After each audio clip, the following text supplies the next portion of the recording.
সত্যি করে বল তোর সাথে ওর কি সম্পর্ক? কোনো সম্পর্ক নাই। তুমি বিশ্বাস করো, ওকে শুধু আমি নোটবুকটা দিতে গেছিলাম। তুই সত্যি কথা বলবি? তারা আমি দেখছি। এই তুই কোথায় যাচ্ছিস? আহ! সত্যি করে বল, আমার বয়ফ্রেন্ডের সাথে তোর কিসের সম্পর্ক?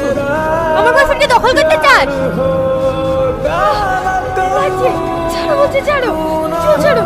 আমি সত্যি বলছি, তোমার বয়ফ্রেন্ডের সাথে আমার কোনো সম্পর্ক নাই। ছাড়ো বলছি, ছাড়ো। সাথী, ওকে ছেড়ে দাও।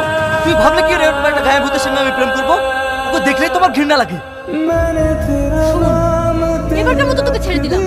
দ্বিতীয়বার যদি আমার বয়ফ্রেন্ডের আশেপাশে ঘুরিস না, জ্যান্ত মেরে ফেলবো তোকে। আসো আমার সঙ্গে।